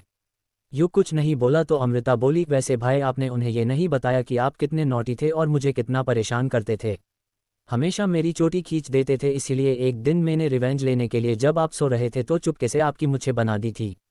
आशी बोली, मम मामू आपकी छोटी खींचते थे। अमृता बोली, हाँ। आशी बोली, मम मामू ने बहुत परेशान किया, आप उनको पनिश करो। अमृता कुछ सोचते हुए बोली, और बच्चा। फिर युग के सामने जाकर बोली, तो भाई आपको क्या पनिशमेंट चाहिए? युग बोला, अमृता तुम मुझ सच में पनिश करने वाली? अमृत बोली, हाँ भाई। सो आपकी पनिशमेंट ये है कि आप वापस मुंबई जा रहे हो? युग बोला, नो वे, मैं मुंबई नहीं जा रहा हूँ and please don't you even try to force me. तुझे यहाँ अकेले छोड़कर मैं मुंबई नहीं जाऊंगा। अमृता बोली, भाई प्लीज एक बार मेरी बात तो सुन लीजिए। युग बोला, नो मुझे कुछ नहीं सुनना है, कोनो तुम बहुत जिद्दी हो, पर इस बार मैं तुम्हारी जिद नहीं मानने वाला। Do you get that? Amrita बोली, ऑक फाइन देन, मुझे आपसे कोई बात नहीं करना, माही भाभी का कॉल आया था, उन्हें आपसे बात करनी थी, जाए और बात कर लीजिए। युग लचरगी से बोला, अमृता सुन। पर अमृता बिना कुछ सुने अंश और आशी के पास चली गई। युग सबको एक नज़र देखकर सीधे अपने कमरे में चला गया। सुहानी भाभी बोली, अमृता तुम नाराज क्यों हो रही हो युग जी से? अमृता बोली, भाभी ये बात नहीं है, एक्चुअली भाभी मेरी वजह से हमेशा भूल जाते हैं कि उनकी अपनी एक लाइफ है, इन 6 सालों में उन्होंने हमेशा मेरा साथ दिया, हमेशा मेरे साथ रहे हैं, पर उन्हें भी तो समझना चाहिए न कि उनकी अपनी फैमिली के लिए उनकी कुछ रिस्पॉन्सिबिलिटीज़ है। आपको पता है कल अंकल आंटी की एनिवर्सरी है, और भाई उन्हें तो याद भी नहीं है। सुहानी भाभी आगे कुछ बोलती कि उससे पहले ही अयांश वॉशरूम से डोर खोलकर बाहर आ गया और डोर खोलने की आवाज़ से सबका ध्यान उसकी तरफ आ गया। अयांश ने विशाल भाई की तरफ देखकर कहा, क्या बात है भैया, सब आज एक साथ? विशाल भैया बोले, अरे वो मैं तो अमृता को थैंक्स बोलने आया था। अयांश बोला, थैंक यू। अमृता भी बोली, थैंक यू किस लिए भैया? विशाल भैया बोले, Amrita thank you so much, तुम्हारी वजह से कल मैंने इतने टाइम बाद सुहानी के साथ टाइम स्पेंड किया। अमृता बोली, भैया इसमें थैंक यू बोलने की क्या बात है? विशाल भैया बोले, वैसे अमृता सारा डेकोरेशन बहुत अच्छा था, तुमने कोई कोर्स किया है क्या? अमृता बोली, नहीं भैया, बस ये तो बस ऐसे ही। अंश बोला, मुझे भी डेकोरेशन देखना है। आशी को कुछ समझ तो नहीं आया पर वो भी बोली, मुझे भी। अयांश भी उन दोनों के पास आकर खड़ा हो गया। विशाल भैया अपना फ़ोन निकलते हुए बोले, अरे शो मैंने पिक्चर ली हूँ देखो। ये बोल उसने सबको अपने फ़ोन में वो पिक्चर्स दिखाने लगे। आशी बोली, वाह मम ये तो बहुत ब्यूटीफुल है। अंश भी बोला, हाँ पार्टनर ये तो बहुत अच्छा है। अयांश ने कुछ कहा तो नहीं पर उसकी आंखें उसी फोटो पर जम गई थी। अमृता बोली, आप दोनों पसंद आया, यही बहुत है भैया। विशाल भैया बोले, और देन आज से जब भी मुझे अगर कोई टिप चाहिए होगी तो मैं तुमसे ही लूँगा। अयांश बोला, अच्छा अब तक तो आपको जब टिप चाहिए होती थी तो मुझसे और साहिल से लेते थे। विशाल भैया बोला, हूँ तो तुम्हारे टिप काम ही कहा करते हैं। अमृता बेस्ट है। उनकी बात पर सहमत होकर सुहानी भाभी भी बोली, हाँ अयाश भैया अमृता बेस्ट है। अयांश कुछ कहता कि अंश और आशी भी बोले, हाँ मेरी मम पार्टनर बेस्ट है। उन सब की बात सुनकर जहाँ अयांश का मुंह बन गया यही अमृता को हंसी आ गई। चैप्टर 27 अमृता पर अटैक। थोड़ी देर बाद अमृता बच्चों के साथ उनके कमरे में चली गई। विशाल भैया और सुहानी भाभी अपने रूम में चले गए। अयांश अभी अपने रूम से निकलकर नीचे हॉल में आया।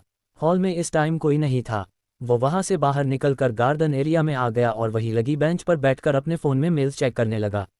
वहीं उसकी बेंच से कुछ दूरी पर युग किसी से फ़ोन पर बात करते हुए चक्कर लगा रहा था।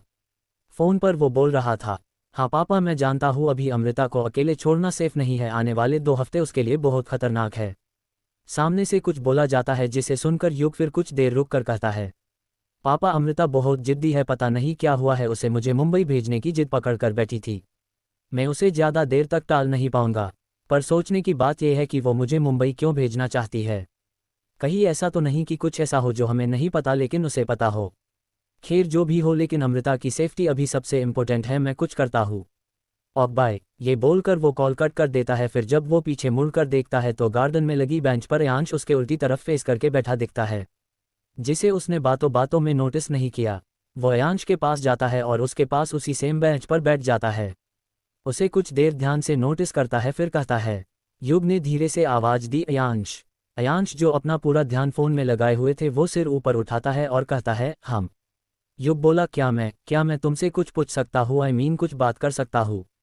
अयांश ने कुछ देर उसे देखा, फिर बोला, हाँ बिल्कुल बोलिए ना। युग बोला, देखो अयांश, मैं जानता हूँ तुमने अमृता से शादी सिर्फ अपने बच्चों के लिए की थी और तुम्हारे दिल में हमेशा तुम्हारी पहली पत्नी ही रहेगी। मैं जानता हूँ तुम अमृता से प्यार नहीं करते। पता है जब मुझे अमृता की शादी के बारे में पता चला था और मैंने अमृता से ये पूछा था कि उसने तुमसे शादी क्यों की और क्या वो कभी खुश रह पाएगी, तो जानते हो उसने क्या कहा? अयांश कुछ बोला तो नहीं, पर वो अपनी क्या में सवाल लिए बस युग को एक तक देखे जा रहा था। युग उस दिन अपनी और अमृता की बातचीत याद करते हुए बोला, भाई शायद हम दोनों का रिश्ता किसी आम पति और पत्नी को तरह न हो, पर उनमें मुझे एक दोस्त मिला है जिसके साथ मैं बिना कुछ भी सोचे अपनी फीलिंग्स शेयर कर सकती हूँ। पता है पहली बार मैंने मम्मा पापा के अलावा किसी के साथ इतना कंफर्ट फील किया है। आई डोंट नो कि कभी हम दोनों के रिश्ते में प्यार होगा या नहीं, पर इतना जानती हूँ जब तक हम दोनों के रिश्ते में वो इज्जत है तब तक मैं इस रिश्ते को पूरे दिल से निभाऊंगी। युग आगे अयांश की आंखों में देखते हुए बोला, मैं नहीं जानता कि वो तुम पर इतना ट्रस्ट क्यों करती है, पर मैं इतना जानता हूँ कि एक तुम ही हो को उसे उसके अतीत से निकाल सकते हो। अयांश ने उसे बीच में रोकते हुए पूछा, ऐसा क्या हुआ था उनके अतीत में? युग बोला, शायद तुम जानते होंगे कि जब अमृता 15 साल की थी तब उसके पेरेंट्स की डेथ हो गई थी। तुम जानते हो ये सब उसके सामने हुआ था। सोचो अयांश, जिस लड़की की पूरी दुनिया सिर्फ अपने मम्मा पापा के आसपास घूमती थी, उसकी एक झटके में पूरी दुनिया ही खत्म हो गई। खैर उसने फिर भी अपने आप को इतना सब होने के बावजूद भी संभाला, अपने आप को एएस ग्रुप्स के काबिल बनाया। एएस ग्रुप्स अमृता के पेरेंट्स की स्टार्ट की हुई कंपनी है। जब उनकी डेथ हुई थी उसके बाद कई सारे लोग ऐसे थे जो एएस ग्रुप्स हथियाना चाहते थे, क्योंकि किसी को नहीं पता था कि एएस ग्रुप्स का कोई वारिस भी है। कई लोगों ने कोशिश की कि एएस ग्रुप्स उनके हाथ आ जाए, पर अमृता ने किसी तरह से अपने लीगली इस कंपनी की हायर बनने तक सबको गुमराह किया और 18 साल के होते ही उसने इस कंपनी को संभाल लिया। कई सारे लोगों ने अपोज किया और अब भी करते हैं। आज से 2 हफ्ते बाद जो फाउंडेशन डे सेलिब्रेट होने जा रहा है उसके पहले भी कई लोग उसे टारगेट करेंगे। किसी को नहीं पता कि एएस कहाँ रहता है, लेकिन सबको ये जरूर पता है को एएस जो कोई भी जो जहाँ कहीं भी ही इस इवेंट में जरूर आएगा और उन्हें एएस को पकड़ने का इससे ज़्यादा अच्छा मौका नहीं मिलेगा।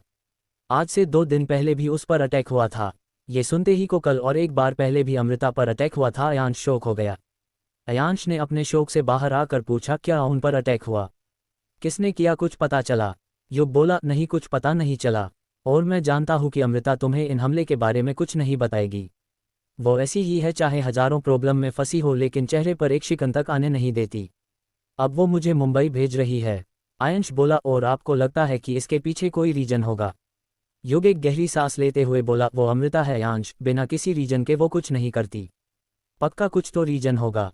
अच्छा ये सब छोड़ो, इसका रीजन तो मैं मुंबई जाकर पता कर ही लूँगा, लेकिन तब तक के लिए मुझसे प्रॉमिस करो कि जब मैं वापस आऊँ तब तक तुम अमृता की सेफ्टी का पूरा ख्याल रखोगे। अयांश बोला, ठीक है, मैं प्रॉमिस करता हूँ। एक आलीशान हवेली में एक आदमी अपने सामने खड़े कुछ लोगों को देखकर बड़े गुस्से में बोला, तुम लोगों से एक काम भी ठीक से नहीं होता। एक लड़की को नहीं मार पाए? अरे मारना छोड़ो, तुम तो उसे पकड़ भी न पाए। शर्म आनी चाहिए तुम सबको अपने आप पर। अपने आप को ये का सांस गुंडा कहते हो? सामने एक मोटा हत्या कट्टा कला सा दिखने वाला आदमी बोला, भाई माफ कर दो, एक और मौका दे दो। भाई वो लड़की बहुत शातिर है, हम बहुत होशियारी से उसका पीछा कर रहे थे, पर पता नहीं कैसे उसने हमें देख लिए और हमें 1 घंटे तक अपने पीछे पूरा शहर घूमती रही, फिर अचानक से गायब हो गई।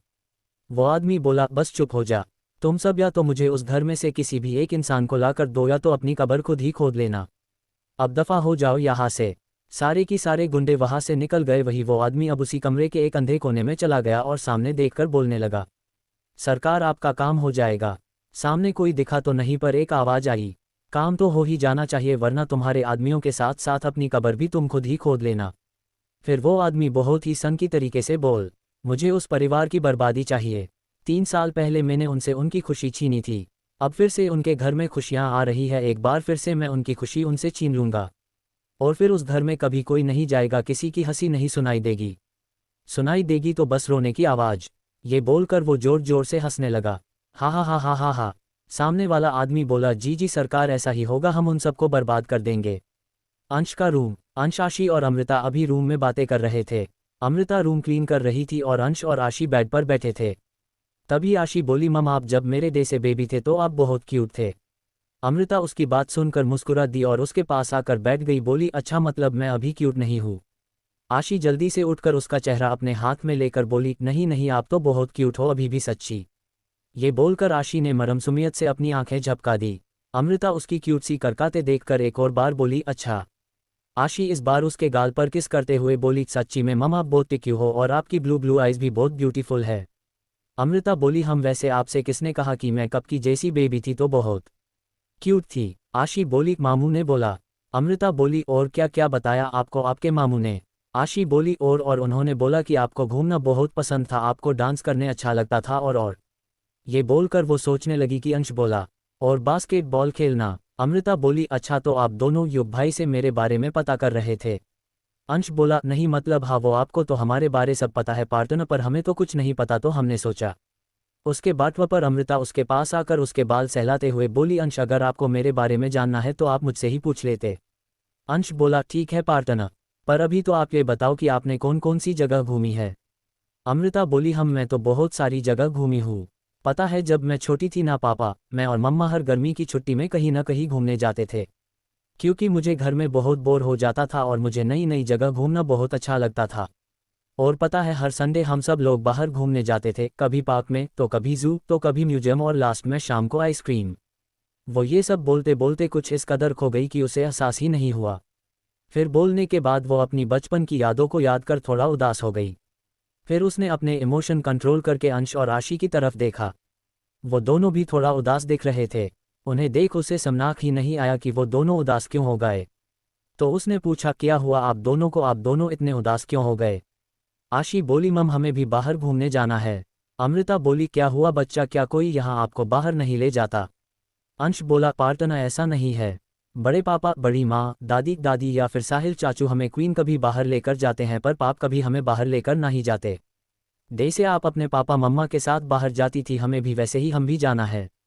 आशी बोली, हाँ मम आशी को भी घूमना है, कितना मजा आएगा, मैं आप भैया और पापा। अमृता दोनों के गालों पर एक एक हाथ रख कर बोली, अच्छा तो ऐसी बात है, अंश और आशी को अपने पापा के साथ घूमने बाहर जाना है।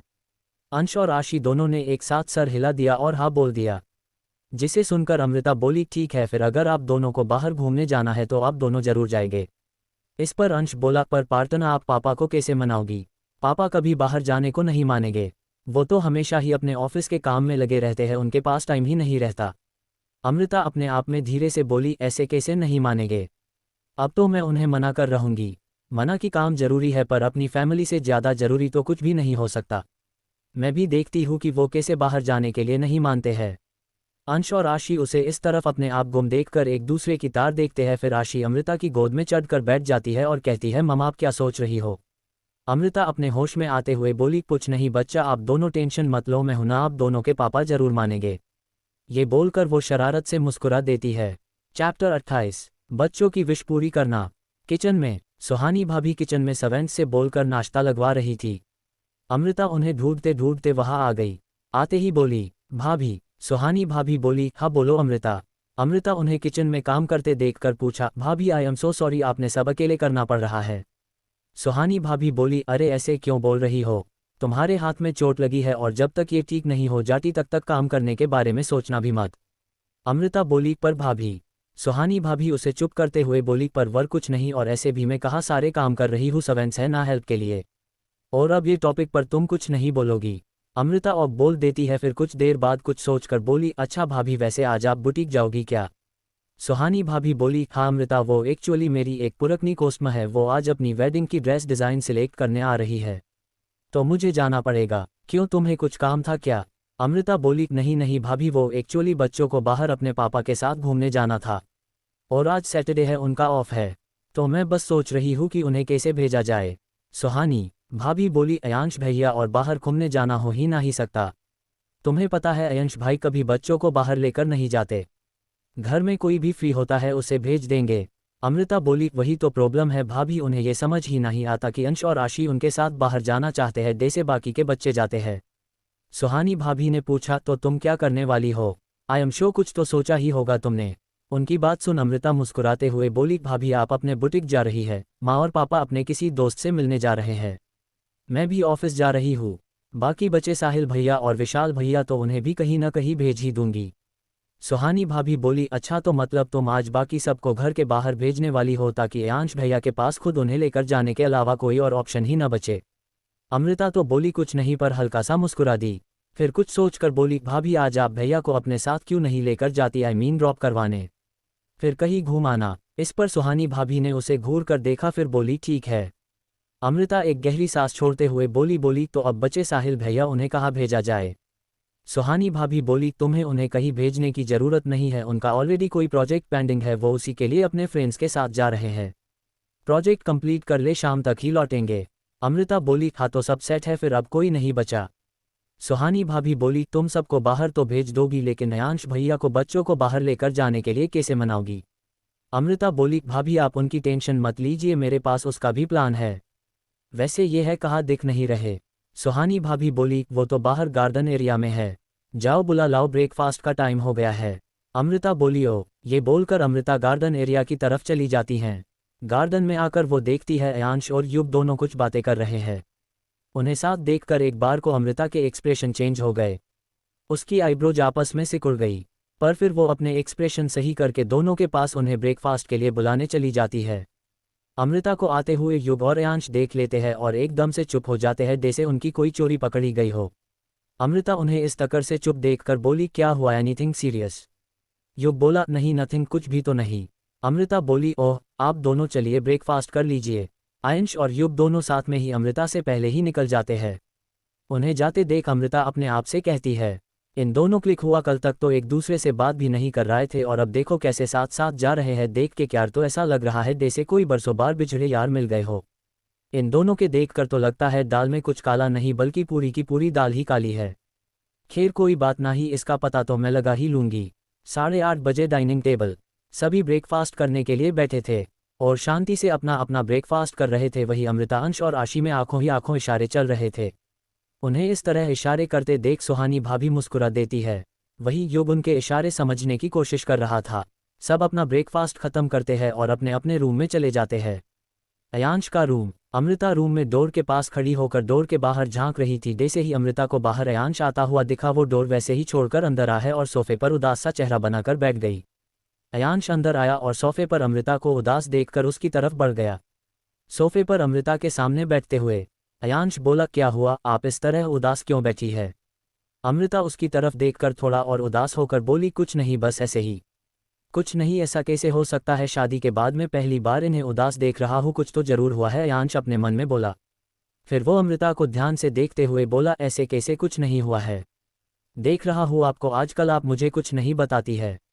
अमृता एक पल को उसकी बात सुनकर शौक हो गई कि कहीं अयांश को उसकी प्लानिंग के बारे में पता तो नहीं चल गया। फिर आयन ने आगे कहा, आप पर हमला हुआ था और आपने मुझे बताया तक नहीं।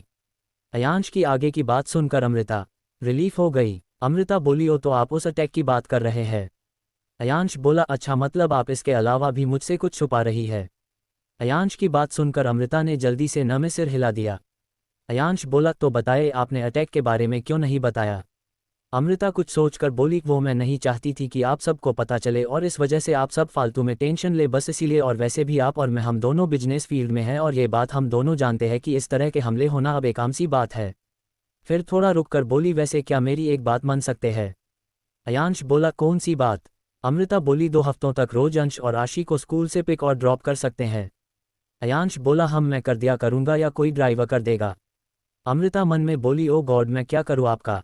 अमृत के जबरदस्ती की स्माइल चेहरे पर लाते हुए बोली हम औक। अयांश फिर से बोला वैसे आप अभी इतना उदास क्यों थी? बताए शायद मैं कोई हेल्प कर दूँ। थैंक गॉड ये इस अटैक वाले टॉपिक से मैन टॉपिक पर आ गए वरना मेरा प्लान तो शुरू होने से पहले ही खत्म हो जाता, अमृता ने सोचा। अयांश उसे कुछ सोचते देख बोला देखिए झूठ बोलने की कोशिश भी मत करना।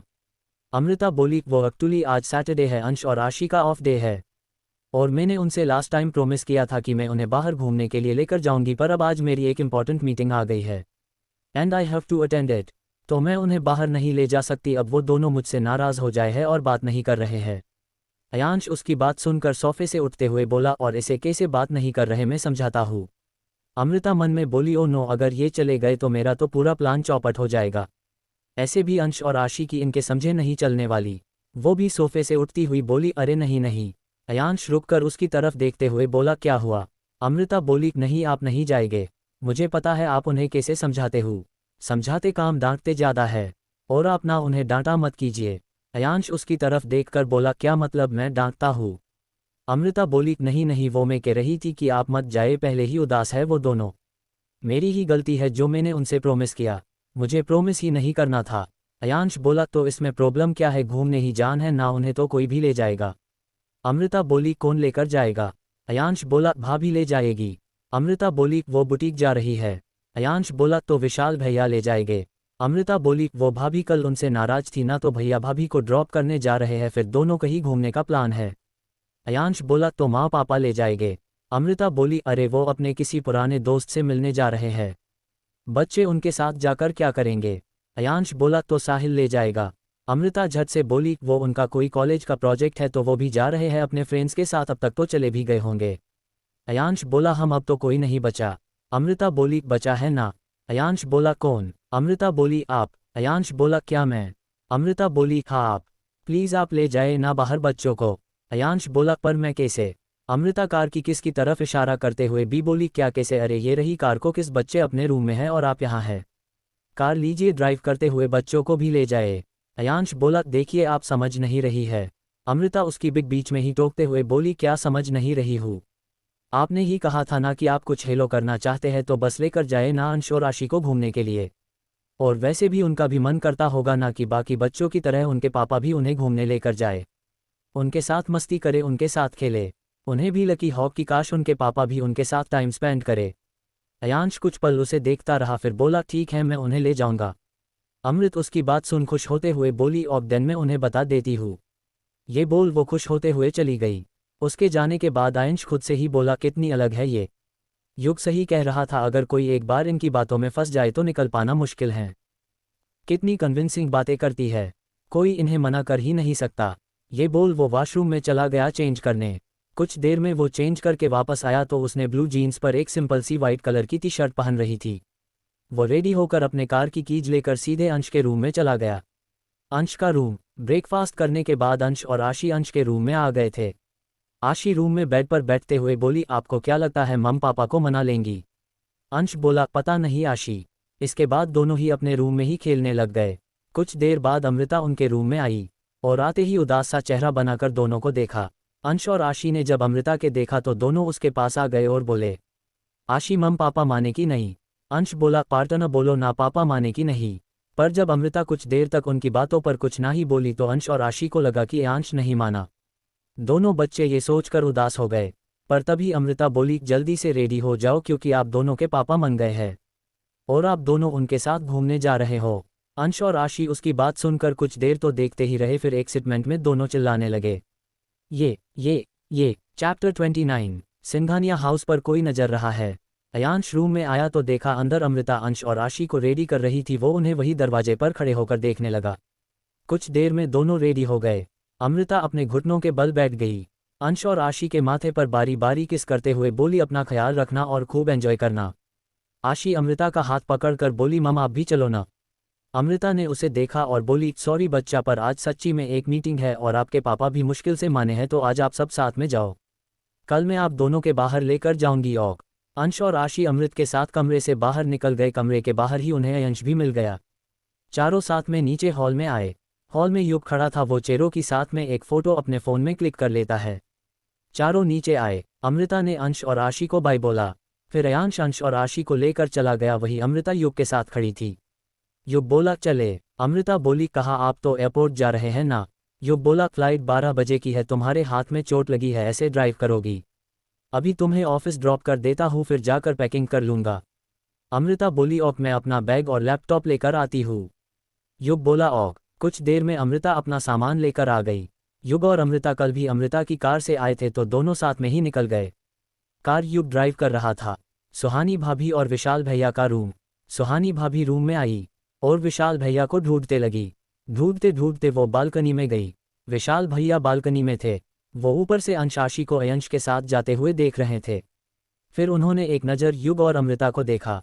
तभी सुहानी भाभी आई और विशाल भैया को नीचे इतने गौर से देखते देख बोली क्या देख रहे हैं? विशाल भैया सुहानी भाभी का हाथ पकड़कर उन्हें वहीं रखे सोफे पर बिठाते हुए बोले देख रहा हूँ कि अमृता के आने से अयांश कितना बदल गया, न देखो आज वो खुद अंश और आशी को बाहर लेकर जा रहा है। अगर किसी और ने कहा होता न अंश और आशी को बाहर लेकर जाने को तो कहता। सीधे खड़े होते हुए थोड़ी आवाज़ बदल कर अयांश की तरह एक्ट करते हुए बोले मेरे पास टाइम नहीं है कि कोई और लेकर चला जाएगा। उनकी बात पर सुहानी भाभी हंसते हुए बोली बदलने का तो पता नहीं, पर अमृता ने इन्हें साथ के बाहर भेजने के लिए बहुत पापड़ बेले है। विशाल भैया उनकी बात में इंटरेस्ट लेते हुए उनके पास ही बैठ गए और बोले अच्छा क्या किया है उसने? सुहानी भाभी ने उन्हें अमृता की पूरी प्लॉटिंग के बारे में बताया, कितना उन्हें पता थे, और आखिर में बोली अब उसने अयांश भैया को कैसे मनाया ये तो भगवान ही जाने। विशाल भैया हंसते हुए बोले मतलब ये अमृता भी न कमल है, खुद ही सारे घर वालों को बाहर भेजकर अयांश को मजबूर कर दिया। इस बात पर दोनों ही ठहाके बार कर हंसने लगे। फिर अपनी हंसी कंट्रोल कर सुहानी भाभी बोली। सुहानी भाभी बोली चलिए अब आप तैयार हो जाए, मुझे बुटीक ड्रॉप कर दीजिए। विहसल भाई उठते हुए बोले को हुक्म मेरे आका। ये बोल वो रूम में आ गए और तैयार होने लगे। वो तैयार हो जाए फिर कुछ देर बाद सुहानी भाभी भी तैयार हो गई। दोनों ही घर से बुटीक की तरफ निकल गए। उनकी कार को घर से बाहर जाते देखकर एक आदमी जो घर के बाहर था उसने किसी को फ़ोन लगाया और बोला वो सब निकल चुके हैं। सामने से किसी ने कुछ कहा और फ़ोन काट दिया। अमृता की कार में। रास्ते में कार में शांति पसरी हुई थी, ना युग कुछ बोल रहा था, न ही अमृता कुछ बोल रही थी। युग बोला कुछ हुआ है? अमृता बोली क्या हुआ है, कुछ भी तो नहीं। युग बोला हम ये अचानक मुझे मुंबई भेजना कुछ समझ नहीं आ रहा। अमृता क्या चल रहा है तुम्हारे दिमाग में? अमृता बोली भाई आपकी लाइफ में मेरे और ऑफिस के अलावा भी बहुत सी चीज़ें हैं जिनको आपकी ज़रूरत है।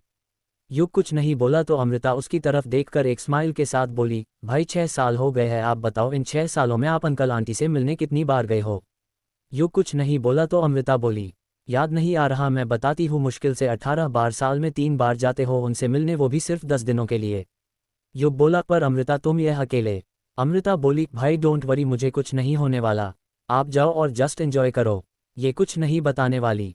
पक्का कुछ तो बात जरूर है, मुझे बड़ी जोरों की फीलिंग आ रही है कि अब 8 साल से को अमृता शांत बैठी हैं, वो जल्द ही पहले जैसी तूफान बनने वाली है। खैर जो भी हो भुगतान बचा लेना उनसे, नहीं मुझे। युग ने अपने मन में बोला और कार ड्राइव करने लगा। वही अयांश की कार में। अयांश का ड्राइव कर रहा था। अंश और आशी पीछे की सीट पर बैठे थे। दोनों डिसाइड कर रहे थे कि आज वो पूरे दिन क्या क्या करेंगे। अंश बोला सबसे पहले मॉल चलते हैं, गेम जोन में गेम्स खेलेंगे। आशी बोली नो पहले वाटर पार्क चलते हैं। अंश बोला नो पहले गेम्स। आशी बोली नो वाटर पार्क। अंश बोला नो गेम जोन। आशी बोली नो वाटर पार्क।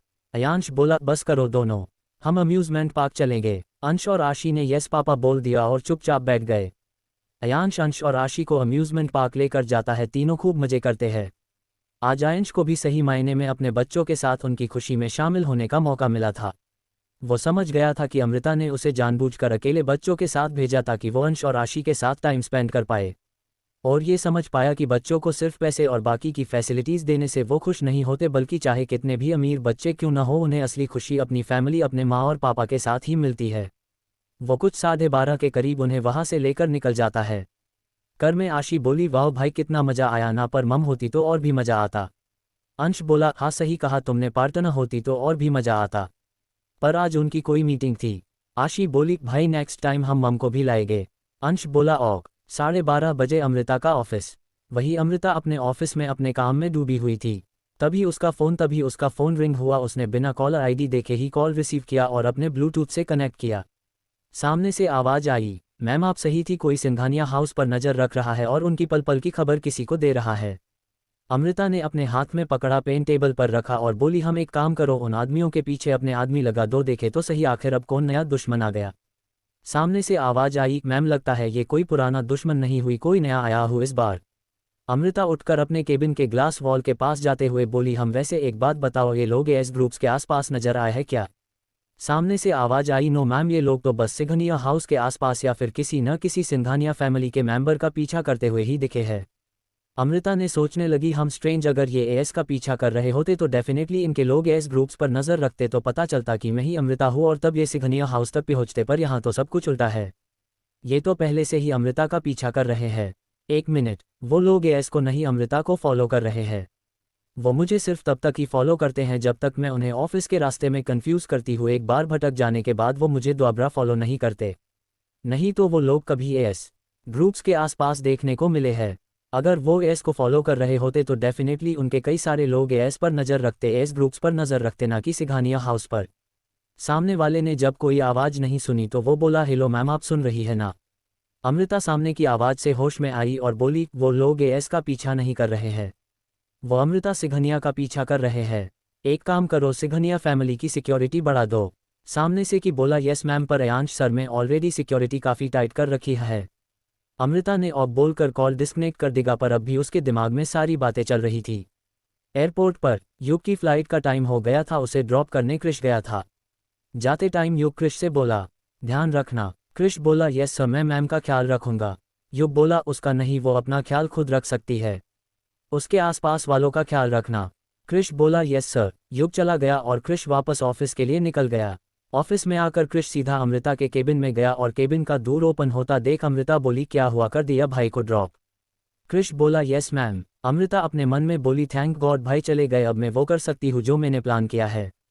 फिर अपने ख्यालों से बाहर आकर अमृता बोली, क्रिश मीटिंग की क्या अपडेट है? क्रिश बोला, मैम वो मीटिंग अभी 2 बजे है, शोभित और सुधीर सर मीटिंग की तैयारी कर रहे हैं। अमृता बोली, ओक, वो जो कार का नया मॉडल लॉन्च होने वाला है उसका क्या हुआ? क्रिश बोला, उसकी भी प्रोसेस चल रही है, और फिर अपना लैपटॉप निकलकर अमृता को उस कार के नई मॉडल के बारे में बताने लगता है। दोनों काम में लग जाते हैं। वही अयांश बच्चों के साथ कार में था। अभी उसकी कर उसका असिस्टेंट पवन ड्राइव कर रहा था, वही उसका मैनेजर नितिन पैसेंजर सीट पर बैठा था। वो सभी एएस ग्रुप्स जा रहे थे उस आश्रम कंस्ट्रक्शन का टेंडर भरने के लिए। अयांश अंश और आशी को घर छोड़ने वाला था, पर वो दोनों माने ही नहीं और एएस ग्रुप्स का नाम सुनकर तो दोनों ने जिद पकड़ ली, उन्हें उनके साथ ही जाना है। आखिर दोनों को ही पता था कि अमृता एएस ग्रुप्स में काम करती है, और वो दोनों एक बार आ भी चुके थे। अयांश भी जानता था कि दोनों बच्चों ने आज अमृता को मिस किया था, इसीलिए वो भी मान गया। पर दोनों अयांश उन दोनों को अंदर लेकर नहीं जाने वाला, वो उसके मैनेजर नितिन के साथ कर में ही रुकने वाले थे। अयांश को पता था कि अमृता मीटिंग अटेंड नहीं करने वाली थी। वो एस ग्रुप्स पहुंचे, अयांश और उसका असिस्टेंट पवन दोनों अंदर चले गए। वही अयांश का मैनेजर नितिन, अंश और आशी तीनों नीचे पार्किंग लॉट में उनका वेट कर रहे थे। टेंडर भरने में इतना टाइम नहीं लगता है। कार में अंश और आशी ने एक दूसरे की तरफ देखा, फिर नितिन की तरफ। आशी धीमी आवाज में अंश से बोली, भाई यहाँ आकर लगा था मम से मिलेंगे, पर पापा ने तो इन्हें हमारे साथ यही बैठा दिया, अब क्या करे? मम से कैसे मिले? अंश भी उसी की तरह धीमी आवाज में बोला, आशी पार्टनर से मिलना पॉसिबल नहीं है, अगर कार से बाहर भी निकले तो पापा गुस्सा हो जाएंगे। आशी उदास होकर बोली, हम। और फिर दोनों चुपचाप बैठ गए। कभी देर हो गई थी, अब तक तो अयांश को आ जाना चाहिए था। अभी उन्हें पार्किंग में कर में बैठे बैठे काफ़ी टाइम भी हो चुका था। कुछ देर में उन्हें कुछ लोग पार्किंग में आते हुए दिखे। वो टोटल 5 लोग थे। उन्हें देखते ही आशी तुरंत कर से निकलकर भागी। चैप्टर 30। नितिन को एक कॉल आ गया, वो कार से उतरकर बाहर चला गया। वही सामने से 5 लोग आ रहे थे, जिन्हें देखते ही आशी सीधा कार से उतर गई और भागते हुए सीधे उनमें से बीच में चलती अमृता के पैरों से लिपट गई। वही उसे उतरता देखकर अंश भी नीचे उतर गया। अमृता जो अपनी टीम के साथ चल रही थी, वो अपने पैरों में किसी को लिपटते देख शौक हो गई। उसने नीचे देखा तो एक छोटी सी बच्ची उसके पैरों में लिपटी हुई थी। वो उसे देखकर नीचे झुकी और आशी को उठा लिया। उसे इस तरह देख उसके साथ चल रहे बाकी के चारों लोग शौक हो गए। अमृता को देखकर अंश भी उसके पास आ गया और आते ही बोला, पार्टनर। अमृता उसे देखकर बोली, आप दोनों ये पर क्या कर रहे हैं? वो भी अकेले? अंश बोला, वो पार्टनर हम अंकल के साथ है।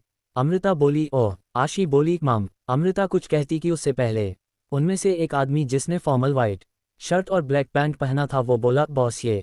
उसका आगे का सवाल समझकर अमृता मुस्कुराकर बोली, अंश और आशी है। उन्हीं में से एक लड़की बोली, मतलब हमारे लिटिल बॉस? अमृता मुस्कुराकर बोली, हम। फिर बोली, अच्छा आप सब जाए, I will talk to you later. Krish को छोड़कर बाकी तीनों ने एक साथ ऑफ बॉस बोला। वही कार के दूसरे साइड अयांश वापस आ गया था और नितिन को बाहर खड़ा देखकर उसने पूछा, नितिन तुम ये हो तो अंश और आशी। नितिन अपना फ़ोन अपनी पॉकेट में रखते हुए बोला, सर वो कार में है। अयांश जल्दी से आगे बढ़ा और उसके पीछे ही नितिन और पवन भी गए। कार के पास जाकर एक साइड का दरवाज़ा खोलकर देखा तो कार का एक दरवाज़ा पहले से ही खुला हुआ था और कार में कोई नहीं था। ये देखकर पवन और नितिन बुरी तरफ घबरा गए। उन्हें पता था कि अगर अंश और आशी नहीं मिले तो उनके साथ बहुत बुरा होने वाला था। अंश और आशी को गायब देखकर अयांश कुछ घबरा गया और उस साइड का दरवाज़ा बंद कर जिस साइड का डोर खुला हुआ था उस साइड गया। उसके पीछे पीछे पवन और नितिन भी गए।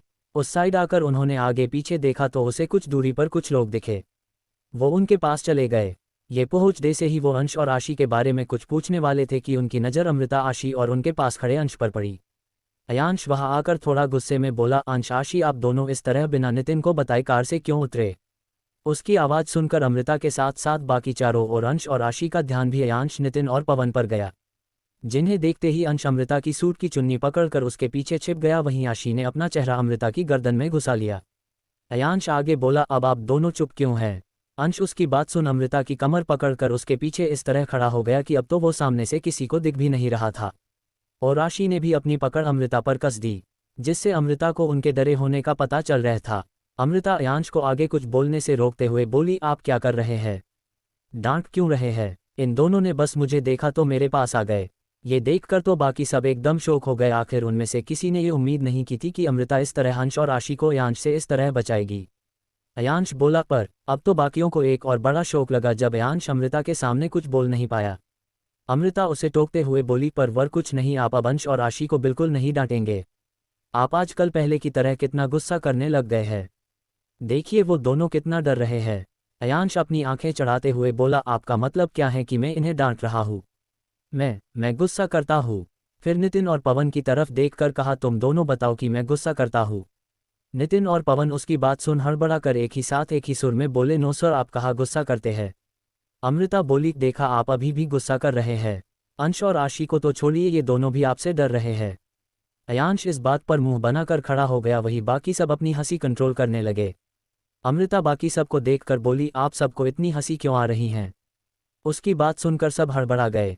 शहर के काम भीड़ भाड़ वाले इलाके में विशाल भाई और सुहानी भाभी साथ ही आए थे। बुटीक का काम निपटा कर दोनों ने साथ में लंच किया और अब साथ में घर जा रहे थे। रास्ते में ड्राइव करते हुए विशाल भैया बोले, सुहानी कुछ टाइम बाद बच्चे आ रहे हैं, उनका रूम अच्छे से रेडी कर देना। सुहानी भाभी बच्चों की बिग सुनकर एक्साइटेड होते हुए बोली, हाँ मैं सब अच्छे से रेडी कर दूंगी, कितने टाइम बाद मैं दोनों को देखूंगी, आपको पता है मैं न उनका फेवरेट खाना बनाऊंगी, उन्हें जो चाहिए होगा वो दूंगी। विशाल भैया उनकी खुशी देखते हुए बोले, हम तुम्हें हूँ करना हो वो करना, तुम्हें कोई नहीं रोकेगा। सुहानी भाभी बोली, सुनिए ना, हम इस बार बच्चों को हमेशा के लिए अपने पास रखते हैं ना, मैं उन्हें वापस नहीं भेजना चाहती। विशाल भैया बोले, सुहानी तुम जानती हो ना हमने उन्हें अपने से दूर क्यों भेजा है, मजबूरी है, उनकी सेफ्टी के लिए उनका हमसे दूर रहना ही सही है। सुहानी भाभी बोली, पर अब तो उस सब को बीते कितना टाइम हो गया है, अब तो उन्हें वापस बुला सकते हैं ना। विशाल भैया कुछ सोचते हुए बोले, हम मैं देखता हूँ क्या कर सकते हैं। अभी वो ये बोल ही रहे थे कि अचानक से उन दोनों ने गाड़ी के सामने से एक ट्रक आते हुए देखा और उसके साथ ही सुहानी भाभी की चीख निकल गई। अमृता का ऑफिस। अमृता, अयंश और बाकी सब अब भी पार्किंग लॉट में ही खड़े थे। अब जाकर अमृता ने अयंश के साथ खड़े दो लगा को नोटिस किया। वो थोड़ा अजीब फील कर रही थी कि उसने अयंश के स्टाफ ने सामने उससे इस तरह बात की। अयांश भी अमृता के साथ खड़े चार लोगों को नोटिस करता है। अब सिचुएशन थोड़ी सी अजीब थी। इस अजीब सिचुएशन से निकलने के लिए अमृता अपने साथ खड़े चारों को सामने वालों से इंट्रोड्यूस करते हुई बोली, ये है मेरी टीम, कृष, निया, स्वाति एंड राघव। सभी ने हेलो कहा और सामने से जवाब में अयंश ने बस सिर हिला दिया।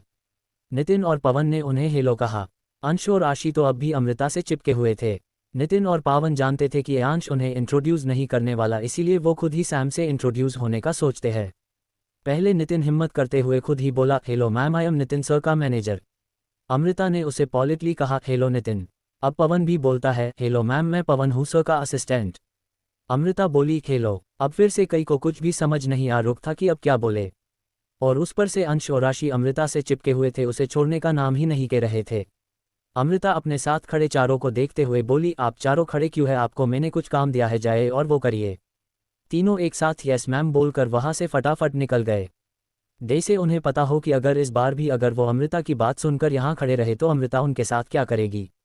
उनके जाने के बाद अंश और आशी अमृता को छोड़ते हैं और अमृता आशी को नीचे उतार देती है। अमृता पहले ही समझ गई थी कि पहले अंश की डांट फिर इतने सारे लोगों को एक साथ देखकर अंश और आशी थोड़ा अनकॉन्शियस हो रही है, इसीलिए उसने कृष्णिया, स्वाति और राघव को जाने को कहा। अमृता मुस्कुराते हुए दोनों से पूछती है, लंच कर लिया आप दोनों ने? उसका सवाल सुनते ही अयांश का चेहरा काला पड़ गया, क्योंकि वो अपनी आदत के चलते लंच के बारे में भूल गया। वही उसने अंश और आशी से भी खाने के बारे में नहीं पूछा, और अब वो जानता था कि उसे अमृता से एक बार फिर सुनने को मिले वाला है। अंश और आशी ने जब अमृता की बात सुनी तो दोनों ने साथ में ना में सिर हिला दिया, जिसे देख अमृता ने एक बार अयांश को आंखें छोटी करके घूरा। अयांश ने उसकी छोटी आंखें देखकर फटाफट एक ही सांस में बोला, वो हम सब साथ में अभी कहीं खाना खाने चलते हैं। उसकी बात पर अमृता ने अपनी आईब्रो ऊपर करके उसे देखा तो अयांश इस बार थोड़ा धीरे और हकलाते हुए बोला, वो अंश और आशी आपको बहुत मिस कर रहे थे, तो मैंने सोचा साथ में ही आज लंच कर लेंगे। उसकी बात सुन अमृता ने उसे ऐसे देखा जैसे वो उसकी बात पर भरोसा करने की कोशिश कर रही हो। वही अंश और आशी ने उसे देखा, फिर एक दूसरे को फिर सोचा पापा कितना झूठ बोलते हैं, और एक दूसरे को देख थोड़ा मुस्कुरा दिया। अयांश ने जब उसे चुप देखा तो आगे बोला, तो चले? अमृत बोली, कहा। अयांश बोला, लंच करने। अमृता बोली, हम। अयांश ने नितिन और पवन की टक्कर देखकर कहा, तुम दोनों कार लेकर ऑफिस जाओ और जो सुबह बोला था वो हो जाना चाहिए, और हाँ कुछ इंपॉर्टेंट ही तो कॉल कर देना। ये बोल वो चुप हो गया। नितिन और पावन एक साथ बोले, यस सर। अमृता, अंश, आशी और अयांश सब अमृता की कार से निकल गए। नितिन और पावन भी अयांश की कार लेकर सिंघानिया इंडस्ट्रीज के लिए निकल गए। ब्यूटी कॉस्मेटिक्स की बर्बादी। अभी पूरे सोशल मीडिया पर और न्यूज चैनल पर इसी कंपनी की बातें चल रही थी। ये कंपनी एक कॉस्मेटिक कंपनी थी जहां अलग अलग स्किन केयर कॉस्मेटिक्स बनाए जाते थे जो काफ़ी लो क्वालिटी के होते थे। इस कंपनी के पीछे Khanna enterprises as a supporter है, ये बात हर किसी को पता है। तभी तो आज तक इतने खराब प्रोडक्ट बनाने के बाद भी ये कंपनी अब तक मार्केट में है। इस कॉस्मेटिक कंपनी के लो क्वालिटी प्रोडक्ट्स के वजह से काफ़ी लोगों को नुकसान हुआ हो, पर आज तक जब भी किसी ने इन पर केस फाइल किया है तक या तो पैसे ले देकर केस बंद कर देते या कोई इंसान खुद ही केस वापस ले लेता था। पर अब हैरानी की बात यह है कि अभी कुछ दिन पहले इन पर केस फाइल हुआ है, लेकिन इस बार ये सिर्फ एक केस नहीं है, ये कई सारे केस है जो अलग अलग लोगों ने फाइल किया है, वो भी अलग अलग पुलिस स्टेशंस में, पर एक ही दिन में फाइल हुआ है। ये केस की सारे लोगों की तरफ से फाइल हुआ है जिन पर पहले ही इस कंपनी के खराब प्रोडक्ट्स यूज़ करने से इफेक्ट हुए थे, लेकिन किसी वजह से ये लोग पहले इस बारे में कंप्लेन नहीं कर पाए थे।